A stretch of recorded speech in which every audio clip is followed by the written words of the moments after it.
मान लीजिए आपने अपने दोस्त को तुरंत पैसे भेजने हैं। बस मोबाइल खोला, SBI योनो ऐप या नेट बैंकिंग में लॉगिन किया, रकम डाली और पैसा ट्रांसफर हो गया।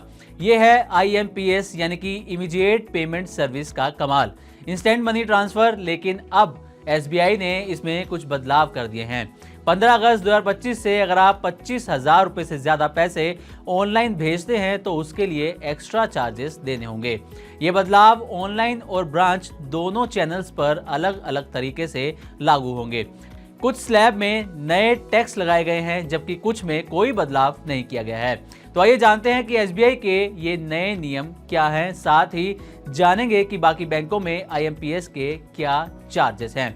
स्टेट बैंक ऑफ इंडिया ने अपनी IMPS यानी कि इमीडिएट पेमेंट सर्विस की चार्जिंग पॉलिसी में कुछ बदलाव किए हैं और ये 15 अगस्त 2025 से लागू हो रहे हैं। इसका असर कुछ ट्रांजैक्शंस पर भी पड़ेगा, लेकिन बाकी पुराने चार्ज वाली कैटेगरी वैसे के वैसे ही रहेंगे, खासकर ब्रांच से की गई पेमेंट्स। इसके बारे में डिटेल में जानेंगे, लेकिन उससे पहले ये समझ लेते हैं कि आखिर IMPS होता क्या है।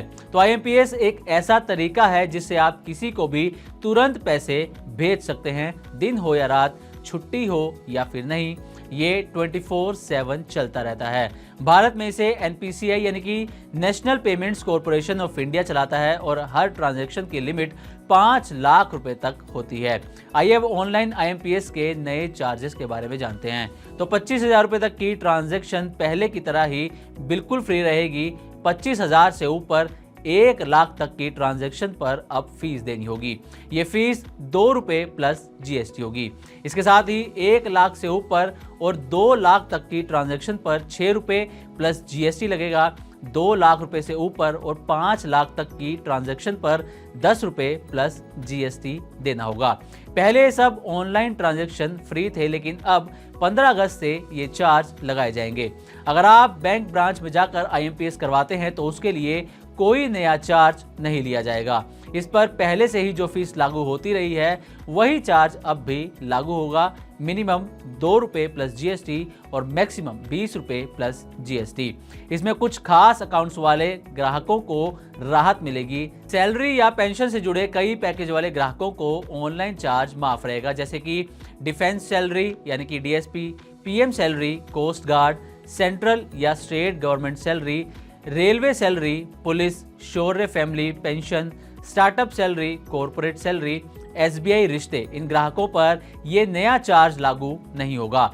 आइए अब ये जान लेते हैं कि बाकी बैंकों में IMPS के क्या चार्जेस हैं। सबसे पहले बात करते हैं कैनरा बैंक की। तो 1,000 रुपए तक की ट्रांजैक्शन फ्री है।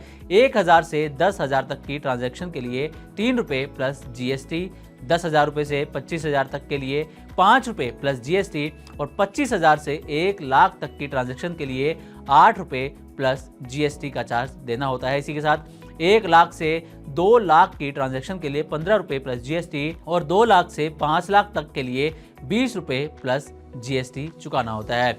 अब पंजाब नेशनल बैंक के IMPS चार्जेस की बात कर लेते हैं। तो यहाँ पर आपको 1,000 तक की ट्रांजैक्शन फ्री रहेगी।